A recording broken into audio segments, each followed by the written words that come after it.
ಇದ್ದೀನಿ. ಬೋರ್ಡ್ನಲ್ಲಿ ಅಧ್ಯಕ್ಷ ಒಬ್ಬನ ಜವಾಬ್ದಾರಿ.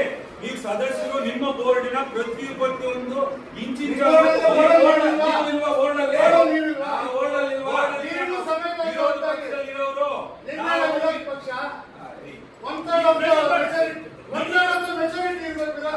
ವಿರೋಧ ಪಕ್ಷದಲ್ಲಿ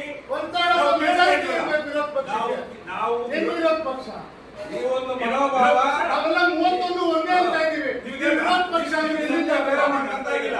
ಈಗ ಅರೆಯವರೇ ನೀವು ಮಾಜಿ ಅಧ್ಯಕ್ಷರು, ಈಗ ಅಧ್ಯಕ್ಷ ಡಿಪೆಂಡ್ ಮಾಡ್ಕೊಳ್ತೀರಾ. ಅವ್ರು ಕೇಳ್ತಾ ಇರೋದು ಈಗ ನಿಸ್ಸಾರ ಟಾಯ್ಲೆಟ್ ಒಂದು ಹೇಳಿದ್ರು, ಅದು ಯಾವತ್ತಿನ ಸಂಸ್ಕಾರ, ಯಾರ ಹೊಣೆ ಅದಕ್ಕೆ? ನೀವೇನಪ್ಪ ನಿಮ್ಮ ಬೋರ್ಡು ಅಧ್ಯಕ್ಷ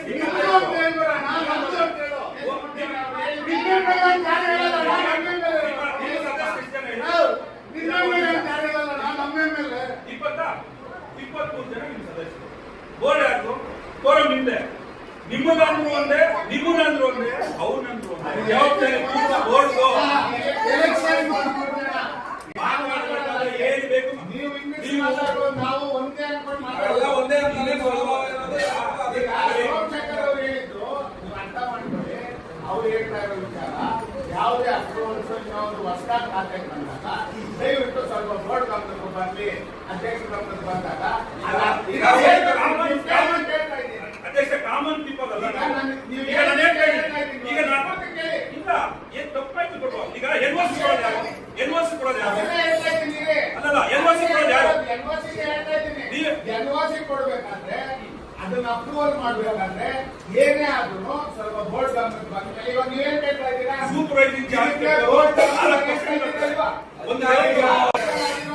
ಇವತ್ತು ತಪ್ಪೋದು ತಪ್ಪೆ. 17 ವರ್ಷದಲ್ಲಾದ್ರೂ ನಮ್ದೇ ಜವಾಬ್ದಾರಿ, ಇವತ್ತಾದ್ರೂ ನಮ್ದೇ ಜವಾಬ್ದಾರಿ. ಅದನ್ನ ನೋಡ್ಬೇಕಾಗಿರೋದು ನಾವೇ.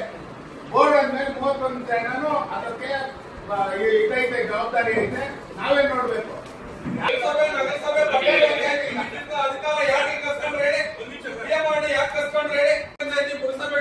ಸರಿಯಾಗಿ ಮಾಡ್ತಾ ಇಲ್ಲ ಅನ್ನೋ ಕಾರಣಕ್ಕೆ ಬಿಎಂಆರ್ಡಿ ಉಟ್ಕೊಂತು. ಹೌದಲ್ವಾ? ನಾಳೆ ದಿವಸ ಬಿಎಂಆರ್ಡಿ ನಮ್ಮ ಲಿಸ್ಟಿಗೆ ಬರಬಾರದು ಅನ್ನೋ ಉದ್ದೇಶ ನಾನು ಹೇಳ್ತಾ ಇರೋದು. ಇವತ್ತು ನಾವು 40 ವರ್ಷದಿಂದ ಬಿಎಂಆರ್ಡಿ ಏನೋ ಡಿಸಿ ಕನ್ವರ್ಷನ್ ನಿವೇಶನ ಮಾಡಿ ನಗರಸಭೆಯಿಂದ ಪ್ಲಾನ್ ಅಪ್ರೂವಲ್ ಮಾಡಿ ಸೀಲು ಸೈನ್ ಹಾಕಿ ಎಲ್ಲಾನು ಏಕಾಂತ ಓಪನ್ ಮಾಡಿ ಎಲೆಕ್ಟ್ರಾನಿಕ್ ಖಾತಾ ಕೊಟ್ಟು ಇವತ್ತು ಅದನ್ನ ಬೀಗಾವತ್ ಅಂತ ಕನ್ಸಿಡರ್ ಮಾಡ್ತಾ ಇದ್ದೀರಾ. ನೀನು ಸರ್ಕಾರ ಬರೋದು ಬೇಡ, ಒಪ್ಕೊಳ್ಳೋದು ಬೇಡ ಅನ್ನೋ ಕಾರಣಕ್ಕೆ ನಾನು ಹೇಳ್ತಾ ಇದ್ದೀನಿ. ಚೀಫ್ ಆಫೀಸರ್ ಎಲ್ಲ ಜೈಲಿಗೆ ಹಾಕ್ಸ್ಬಿಡು. ನೀನು ಕೇಸ್ ಹಾಕ್ಬಿಡು. ಚೀಫ್ ಆಫೀಸರ್ ಅಧಿಕಾರಿಗೆ ಹತ್ರ ನಾನು ಮಾತಾಡ್ತಾ ಇದ್ದೀನಿ.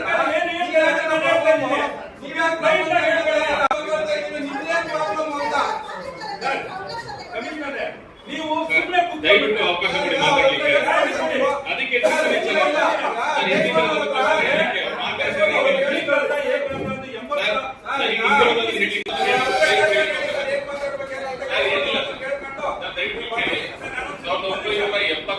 ಇಸ್ವಿಯಿಂದ ಪ್ಲಾನಿಂಗ್ ಅಂತ ಹಾಕಿಸಿ ಈಗ PM ಮಾಡಿ PM ಮಾಡಿ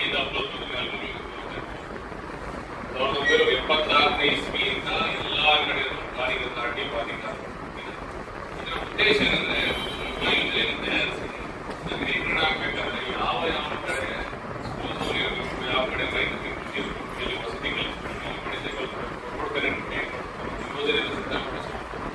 ಪ್ಲಾನಿಂಗ್ ಪ್ಲಾನಿಂಗ್ ಅಥಾರಿಟಿಯಲ್ಲಿ ನಮ್ಮಲ್ಲೂ ಕೂಡ ನಾವು ಕೂಡ ಅಲ್ಲಿರ್ತೀವಿ, ನಾನು ಕೂಡ ಅಲ್ಲಿರ್ತೀನಿ, ನಮ್ಮಿಂದ ಸದಸ್ಯರು ಕೂಡ ಇರ್ತಾರೆ, ಪ್ರತಿಯೊಬ್ಬರು ಅಲ್ಲಿರ್ತಾರೆ. ಅಲ್ಲಿ ನಗರಸಭೆಯನ್ನು ಹೊರತುಪಡಿಸಿ ಏನು ಮಾಡ್ಲಿಕ್ಕೆ ಸಾಧ್ಯ? ಯಾವುದೇ ಅಪ್ರೋಚ್ ಕೊಡ್ಬೇಕಾದ್ರೆ ಅಪ್ರೂವ್ ಕೊಡ್ಬೇಕಾದ್ರೆ ಇಲ್ಲಿ ಲೇಔಟ್ ಅಪ್ರೂವ್ಗೆ ಕನ್ವರ್ಷನ್ ಆಗಬೇಕು, ಪ್ಲಾನಿಂಗ್ ಅಥಾರಿಟಿ ಹೋಗುತ್ತೆ. ಆ ಮೀಟಿಂಗ್ಸ್ ಅಲ್ಲಿ ನಾನು ಕೂಡ ಅಂದ್ರೆ ಕಮಿಷನರ್ ಈಗಿಂದ ಅಂತಲ್ಲ, ಇದು ಯಾವಾಗ ಪ್ಲಾನಿಂಗ್ ಅಂತ ಆಗಿದೋ ಅವಾಗೆಲ್ಲ ಹಿಂದೆ ಹಿಂದೆ ಆಗಿದ್ದರೂ ಕೂಡ ಅಲ್ಲಿ ಚೀಫ್ ಆಫೀಸರ್ ಇದ್ದೇ ಇರ್ತಾರೆ. ಅಲ್ಲಿಗೆ ನಮ್ಮ ಮೆಂಬರ್ ಕೂಡ ಹೋಗಿರ್ತಾರೆ. ಇದ್ದು ಸಮಕ್ಷಮದಲ್ಲೇ ಅದೆಲ್ಲ ಚರ್ಚೆ ಆಗೋದು, ಎಲ್ಲ ಆದ್ಮೇಲೆ ಅನುಮತಿ ಕೊಡೋದು. ಗಮನಕ್ಕೆ ಬಂದಿಲ್ಲ ಅಂತ ಹೇಳಿ ಸಾಧ್ಯ ಇಲ್ಲ ಸರ್, ಮಾಡ್ಲೇಬೇಕು. ಯೂಸಿಂಗ್ ಇರ್ಬೋದು, ಎಲೆಕ್ಟ್ರಿಫಿಕೇಶನ್ ಇರ್ಬೋದು, water supply, basic needs, parks, CS ಎಲ್ಲ ಪ್ಲಾನ್ ಮಾಡಿ ಕೊಡುವಂತ ಜವಾಬ್ದಾರಿ ಪ್ಲಾನಿಂಗ್ ಅಥಾರಿಟಿ. ಪ್ಲಾನಿಂಗ್ ಅಥಾರಿಟಿಯಿಂದ ಕೊಟ್ಟ ಮೇಲಿಂದ ಅದನ್ನ ಎಕ್ಸಿಕ್ಯೂಟ್ ಮಾಡೋ ಜವಾಬ್ದಾರಿ ಬಂದು ನಮ್ಮದು. ನಮ್ಮಲ್ಲಿ ಅದಕ್ಕೋಸ್ಕರನೇ 4% ಆಫ್ ಎಕ್ಸಿಕ್ಯೂಷನ್ ಚಾರ್ಜಸ್ ಕಟ್ಟಿಸ್ಕೊಂಡು ನಮ್ಮ ಇಂಜಿನಿಯರ್ಸ್ ಮುಂದಿನ ಇರೋದನ್ನ ಎಕ್ಸಿಕ್ಯೂಟ್ ಮಾಡ್ತಾರೆ. ಎಕ್ಸಿಕ್ಯೂಟ್ ಮಾಡಿದ ಆದ್ಮೇಲೆ ನಾವೇನ್ ಪ್ಲಾನ್ ಕೊಟ್ಟಿರೋ ಪ್ಲಾನ್ ಪ್ರಕಾರ ಇದ್ದಾಗ ಮಾತ್ರ ಎನ್ಒಸಿ. ನಾನು ಕೂಡ 2 ಲೇಔಟ್ ವಿಸಿಟ್ ಮಾಡೋದು ಬಂದ್ಮೇಲಿಂದ ಒಂದು ಲೇಔಟ್ ವಿಸಿಟ್ ಮಾಡಿದ್ದೀನಿ.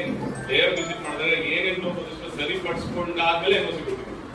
ಇದು ಇರೋ ಪದ್ಧತಿ ಹೀಗೆ ಮಾಡಬೇಕು. ಯಾವುದು ಕೂಡ ನಾನ್ ಬಂದ್ಮೇಲಿಂದ 15 ಅಡಿ ರಸ್ತೆಗೆ ನಾನು ಯಾವ್ದು ಮಾಡ್ಕೊಟ್ಟಿಲ್ಲ ಸರ್. ಆಯ್ತು, ಬಿಎಂ ಮಾಡಿ ಬಂತು ಅಂತ ಹೇಳ್ತಾ ಇದ್ದಾರೆ. ಬಿಎಂ ಮಾಡಿ ಅಲ್ಲ ಸರ್, ಪ್ಲಾನಿಂಗ್ ಅಥಾರಿಟಿ ಹೇಳ್ತಾ ಇದ್ದೀರಾ. ಅದು ಯಾರು ಗೊತ್ತಾಗಿತ್ತು ಫಸ್ಟ್? ಅಧಿಕಾರಿಗಳಿಗೆ ತಾನೇ ಗೊತ್ತಾಗಿತ್ತು. ಈಗ ಯಾವುದೇ ಒಂದು ಘೋಷಣೆ ಮಾಡೋದಕ್ಕೆ ಮುಂಚೆ ವ್ಯಾಪಕವಾಗಿ ಪ್ರಚಾರ ಮಾಡ್ತಾರೆ, ಪ್ರೆಸೆಂಟ್ ಮಾಡ್ತಾರೆ, ನ್ಯೂಸ್ ಪೇಪರ್ ಹಾಕ್ತಾರೆ. ಮತ್ತೆ ಯಾಕೆ ಅಪ್ರೂವಲ್ ಕೊಟ್ರು? ಮತ್ತೆ ನಗರಸಭೆಯಿಂದ ಯಾಕೆ ಖಾತೆಗೆ ಕೊಟ್ರು? ನಗರಸಭೆಯಿಂದ ಪ್ಲಾನ್ ಯಾಕೆ ಕೊಟ್ರು? ಅದನ್ನ ಹೇಳ್ತೀನಿ ಸರ್. ಪ್ಲಾನ್ ಲಿಂದ ಬಂದು ಎಕ್ಸಿಕ್ಯೂಷನ್ ನಾವು ಮಾಡಬೇಕು ಅಂತ 4% ಚಾರ್ಜಸ್. ಹೌದು, ಯಾಕೆ ಮಾಡ್ಲಿಲ್ಲ? ಅಲ್ಲ, ಎಕ್ಸಿಕ್ಯೂಷನ್ ಮಾಡಿದೀವಲ್ಲ ಹಿಂದಿನಿಂದ ಯಾಕೆ ಮಾಡ್ಲಿಲ್ಲ ಸರ್? ಈಗ ನಾನು ಇದೀನಿ, ನಾನು ಉತ್ತರ ಕೊಡ್ತಾ ಇದ್ದೀನಿ ಸರ್. ಸರ್, ನೀವೇ ಕೊಡ್ಬೇಕು. ನಿಮ್ ಸ್ಥಾನದಲ್ಲಿ ಇರೋಂಥದ್ದು ನೀವೇ ಕೊಡ್ಬೇಕು. ಯಾವಾಗ ಏನು ಕುತ್ಕೊಂಡು ಏನ್ ಮಾಡ್ತೀರಾ? ಈಗ ನಿವೇಶನಗಳಿಗೆಲ್ಲ ನೀವು ಬಿ ಖಾತಾ ಅಂತ ಕನ್ಸಿಡರ್ ಮಾಡಿದಿರಲ್ಲ. ನಗರಸಭೆಯಿಂದಾನೆ ಪ್ಲಾನ್ ಅಪ್ರೂವಲ್ ಕೊಟ್ಟು, ನಗರಸಭೆಯಿಂದ ಖಾತಾ ಕೊಟ್ಟು, ನಗರಸಭೆಯಿಂದ ಬಿಲ್ಡಿಂಗ್ ಲೈಸೆನ್ಸ್ ಕೊಟ್ಟು ಇವತ್ತು ಬಿ ಖಾತಾ ಕನ್ಸಿಡರ್ ಮಾಡ್ತಾ ಇದೀರಲ್ಲ. ಈ ಹೊಸಕೋಟೆನ ಇದು ಕರ್ನಾಟಕ ಸ್ಟೇಟ್ಗೆ ಸಂಬಂಧಿಸಿದ ಸ್ಟೇಟ್ ವಿಚಾರ ಇಲ್ಲಿ ಮಾತಾಡೋದು ನಾವು ಸ್ಟೇಟ್ ಇಂದ ಹೇಳ್ತಾ ಇರೋದು. ಏನ್ ಮಾಡ್ತಿದ್ದೀರಾ ಆಗೋದು? ಸರ್ಕಾರದ ಕರ್ನಾಟಕ ಸರ್ಕಾರ ವಿಚಾರ ಚರ್ಚೆ ಮಾಡಕ್ಕೆ ಅವಕಾಶ ಇಲ್ಲ ಸರ್. ಕರ್ನಾಟಕ ಸರ್ಕಾರ ಇದನ್ನು ಜಾರಿ ತಂದಿರೋ ಉದ್ದೇಶ ಸಚಿವ ಪ್ರಾಧಿಕಾರದ ಅನುಮೋದನೆ ಪಡೆದಲ್ಲೇ ಈಗೇನು ಹೇಳ್ತಿರಲ್ಲ 15 ರೋಡ್ಗಳೆಲ್ಲ ಅದು ಬಿಎಂ ಮಾಡಿಂದ ಆಗಿರೋದಲ್ಲ, ಅವರೇ ಮಾಡ್ಕೊಂಡು ಲೇಔಟ್ಸ್ಗಳು ಅವರೇ ಮಾಡ್ಕೊಂಡ್ರು. ನಮ್ಮ ನಗರಸಭೆ ಪುರಸಭೆಯಿಂದ ಸಿವಿಲ್ ಸೈನ್ ಹಾಕೊಟ್ಟಿದಾರಲ್ಲ, ಅನುಮೋದನೆ ಮಾಡ್ಕೊಟ್ಟಿದಾರಲ್ಲ, ಏಕಾಂತ ಕೊಟ್ಟಿದಾರಲ್ಲ, ಬುಕ್ ಎಂಟ್ರಿ ಇದೆಯಲ್ಲ, ಅಪ್ಡೇಟ್ ಮಾಡೋದು. ನೀವು ಕರೆಕ್ಟ್ ಆಗಿ ಮಾಡಿ ಮುಂದೆ ನಮ್ಮ ಪಟ್ಟಣ ಪುರಸಭೆ ಸಮಸ್ಯೆ ಮತ್ತೆ ಬಿಎಂ ಮಾಡಿ ಆಫೀಸ್ ಕೆಟ್ಟ ಹೆಸರು ಬರೋದು ಬೇಡ. ಬಿಎಂ ಮಾಡಿ ರೂಲ್ ಏನಿದೆ ಅದನ್ನ ಫಾಲೋ ಮಾಡಿ ಅಂತ ಅಷ್ಟೇ. ಬಿಎಂ ಮಾಡಿ ಎಚ್ಪಿ ಆಗಿರೋ ಸಮಸ್ಯೆ ಅಲ್ಲ ಇದು. ಹಿಂದೆ ಮುನ್ಸಿಪಾಲಿಟಿಗೆ ತಮಗೆ ಸರ್ ನೀವು ಒಪ್ಕೊಂಡಿದ್ದೀರಾ ಅಂತ ಅವ್ರು ಹೇಳ್ತಾ ಇರೋದು ಮಾಡಬೇಡಿ ಅಂತ. ಇವಾಗ ಯಾವ್ದಾದ್ರು ಮಾಡಿದ್ದೀರಾ ಸರ್? ಒಂದ್ ನಿಮಿಷ ಸರ್. ಅಲ್ಲ ಸರ್, ಮಾಡಬೇಡಿ ಅಂತ ಇದ್ದಾರೆ. ಇವಾಗ ಯಾವ್ದಾದ್ರು ಮಾಡಿದ್ದೀರಾ? ಅವ್ರು ಹೇಳ್ತಿರೋದು 10 ವರ್ಷದ ಹಿಂದೆ ಅಲ್ಲಲ್ಲ, ಈಗ ಈಗಿಂದಲ್ಲ ಸರ್ ಅವ್ರು ಹೇಳ್ತಿರೋದು. ಸರ್ ಈಗ ಅವ್ರು ಹೇಳ್ತಿರೋ ಈ ಬಿಎಂ ಪುರಸಭೆಯಿಂದ ಕೊಟ್ಟಿದ್ದಾರೆ. ನಾವು ಹೇಳ್ತಿರೋದು ಎಚ್ಪಿ ಎಂದಾಗ್ಲಿ ಬಿಎಂ ಮಾಡಿದ್ರೆ ಅಪ್ರೂವಲ್ ತಗೊಂಡಲ್ಲೇ ಮಾಡಿದಾರಲ್ಲ ಸರ್. ನಾನು ಹೇಳ್ತೀನಿ 2ರಿಂದ ಮಾಡಿಲ್ಲ ಅದನ್ನು. ಆತರ ಲೇಔಟ್ಸ್ ಆಗಿರೋ ಬಗ್ಗೆ ಹೇಳ್ತಾ ಇರೋದು. ಸೊ ಇದರಲ್ಲಿ ಎಸ್ಪಿ ಜವಾಬ್ದಾರಿ ಏನು ಅಂತ. ಎಸ್ ಅದನ್ನೇ ನಾನು ಹೇಳ್ತಾ ಇರೋದು. ಮುಂದೆ ಅದೇ ಕೆಲಸ ಬಿಎಂ ಮಾಡಿ ಅವರು ಮಾಡೋದು ಬೇಡ. ಅದನ್ನ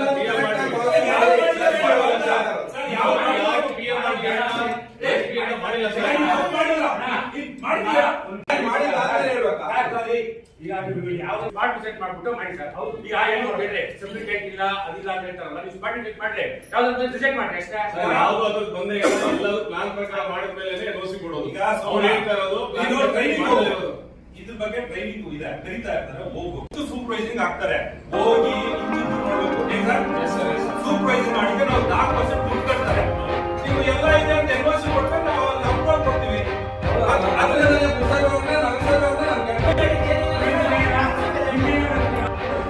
ಅವ್ರು ಇವತ್ತು ಇರ್ತಾರೆ, ನಾಳೆ ಹೋಗ್ತಾರೆ. ನಾಳೆ ಸಮಸ್ಯೆಗೆ ಇವತ್ತು 40 ವರ್ಷದಿಂದ ಆಗಿರೋ ಸಮಸ್ಯೆಗೆ ಫೇಸ್ ಮಾಡ್ತಾರೆ ನಾವು ತಾನೆ. ಅದೇ ಕೆಲಸ ಮತ್ತೆ ನೀವು ಇದೇ ಟೈಮ್ ಬರ್ತೀರಾ, ಅಧಿಕಾರಿಗೆ ನೀವು ಬರ್ತೀರಾ, ಅವತ್ತು ಇದೇ ಮತ್ತೆ ನೀವು ಮಾತಾಡ್ಬೇಕು. ಅಧಿಕಾರಿಗೆ ಓಡಾಯಿಸಕ್ಕಂತ ಯಾರು ಮಾಡಬೇಡಿ.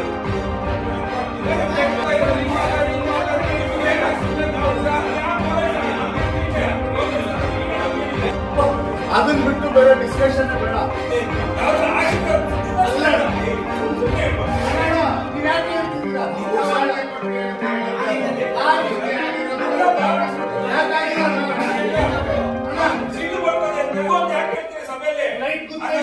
ಬಿಲ್ಡಿಂಗ್ ಮೇಲೆ ರೆಡ್ ಲೈಟ್ ಹಾಕಲ್ವಾ? ಅದು ಬಿಡ್ತಾ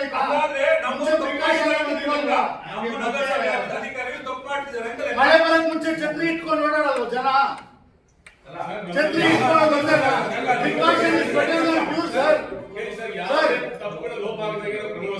ಒಂದ್ ನಿಮಿಷ ಸರ್, ನಾನು ಫಿನಿಶ್ ಮಾಡ್ತೀನಿ sir please. Precaution is better than cure. ನಾವು ಅವರು ಅದನ್ನ ಹೇಳ್ತಾ ಇರೋದು ಸರ್. ಒಂದ್ ನಿಮಿಷ ಫಿನಿಶ್ ಮಾಡೋದು ಸುಮ್ಮನೆ ಹೇಳಿ sir. Precaution is better than cure ಅಂತ ಇರೋದು. ಮುಂಚೆ ಯಾವಾಗ ಆಗಿರೋ ತಪ್ಪು ಬಿಡಿ, ಮುಂದಿನ ದಿನಗಳಲ್ಲಿ ನೀವು ಆಗ್ದಿರಾ ನೋಡ್ಕೊಳ್ಳಿ. ಅಧ್ಯಕ್ಷರು, ಉಪಾಧ್ಯಕ್ಷರು, ಸ್ಥಾಯಿ ಸಮಿತಿ ಇದಕ್ಕೆ ಜವಾಬ್ದಾರಿ ಇರ್ತಾರೆ. ಕಳಂಕ ಆಗ್ದಿರಾ, ಈ ಬೋರ್ಡ್ಗೆ ಕಳಂಕ ಆಗ್ದಿರಾ, ಮುಂದಿನ ಬರೋ ಬೋರ್ಡ್ ಕಳಂಕ ಆಗ್ದಿರಾ ನೋಡ್ಕೊಳ್ಳಿ ಅಂತ ಅವ್ರು ನಿಮ್ಗೆ ಹೇಳಕ್ ಬಂದ್ರು. ಸೆಂಟ್ರಲ್ ಬೇರೆ ಬೇರೆ ಡಿಸ್ಕಷನ್ ಬೇರೆನೇ ದಿಕ್ಕಿಗೆ ಹೋಯ್ತು. ನೀವು ಇದನ್ನ ಅರ್ಥ ಮಾಡ್ಕೊಂಡಿರ ಅಂತ ಭಾವಿಸಿ ನಾನು ಕುತ್ಕೊಂತಾ ಇದ್ದೀನಿ. ಸೊ ಆ ಎಚ್ಚರಿಕೆಯಿಂದ ಎಲ್ಲರೂ ಮೈಯೆಲ್ಲ ಕಣ್ಣಾಗಿಟ್ಕೊಂಡೆ ಕೆಲಸ ಮಾಡ್ತೀವಿ.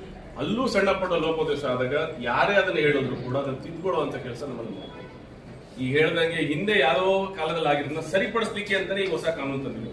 ಮುಂದೆ ಆ ರೀತಿ ಆಗ್ಬಾರ್ದು ಅಂತಾನೆ ಈಗ ಬಿ ಖಾತಾದಲ್ಲಿ ರೂಲ್ಸ್ ಕರೆಕ್ಟ್ ಫ್ರೇಮ್ ಆಗಿದೆ. ಇನ್ನು ಮುಂದೆ ಅನಾಥರೈಸ್ ಲೇಔಟ್ಸ್ ಡೆವಲಪ್ ಆಗೋದಿಲ್ಲ. ಯಾವುದೇ ಕಾರಣಕ್ಕೂ ಇನ್ನೊಂದು ರೆವಿನ್ಯೂ ಸೈಟ್ ಕೂಡ ಮಾಡ್ಲಿಕ್ಕೆ ಬಿಡೋ ಹಾಗಿಲ್ಲ. 10/9/24 ಹಿಂದಕ್ಕೆ ಯಾವ್ದು ಆಲ್ರೆಡಿ ಮಾಡಿ ಜನಗಳು ಕಷ್ಟ ಅನುಭವಿಸ್ತಾ ಇದ್ರು ಒಂದು ಸರಿ ಮಾಡ್ಲಿಕ್ಕೆ ಅಂತ ಹೇಳಿ ತಂದಿರೋದು ಜನ ಸರ್ಕಾರದ ಆದೇಶ. ಅದನ್ನು ಮಾಡ್ತಾ ಇದೆ. ಆಗ್ಲಿ ಅದನ್ನು ಯಾವಾಗ್ಲೇ ಆಗಲಿ ಪ್ಲಾನಿಂಗ್ ಅಥಾರಿಟಿಯಿಂದ ರೂಲ್ ವೈಲೇಟ್ ಮಾಡಿ ಯಾವುದೇ ಪ್ಲಾನ್ ಅನ್ನ ಅವರು ಸ್ಯಾಂಕ್ಷನ್ ಮಾಡೋದೇ ಇಲ್ಲ. ಅವ್ರಿಗೆ ನಮ್ಮ ಜೊತೆ ಡಿಸ್ಕಸ್ ಮಾಡಿ ಎಲ್ಲ ಮಾಡಿದ್ಮೇಲೆ ರೂಲ್ಸ್ ಇದಕ್ಕೆಲ್ಲ ಮಿಗಿಲಾಗಿ 76,000 ನಿರೀಕ್ಷಿತ ವೆಚ್ಚ 49,40,23,000 ಉಳಿದ ಮೊತ್ತ 1,29,63,000 ಕೌನ್ಸಿಲ್ ಮಂಡಳಿಯ ಮಂಜೂರಾತಿಗಾಗಿ ಮಂಡಿಸಲಿರುವ 1,30,00,000ಗಳ ಉಳಿಕೆ ಆಯವ್ಯಯವನ್ನು ಸಭೆಯ ಸಲಹೆ ಮತ್ತು ಸೂಚನೆಗಳನ್ನು ಪರಿಗಣಿಸಿ ಸರ್ವಾನುಮತದಿಂದ ಅನುಮೋದನೆ ನೀಡಲಾಗಿದೆ. ಸಭೆಯಲ್ಲಿ ನಾವು ಮಾಡಿಗೆ ಮೆಂಬರ್ನ ಕಳಿಸ್ಬೇಕಂತ ಹೇಳಿ ನಾವು ಆಯ್ಕೆ ಮಾಡಿದ್ವಿ. ನಾವು ಅನೌನ್ಸ್ ಮಾಡಕ್ ಮುಂಚೆ ನಿತಿನ್ ಶ್ರೀನಿವಾಸ್ ಅವರು ಬಿಟ್ಬಿಟ್ಟಿದ್ರು. ದಯಮಾಡಿ ನಿತಿನ್ ಶ್ರೀನಿವಾಸ್ ಅವರಿಗೆ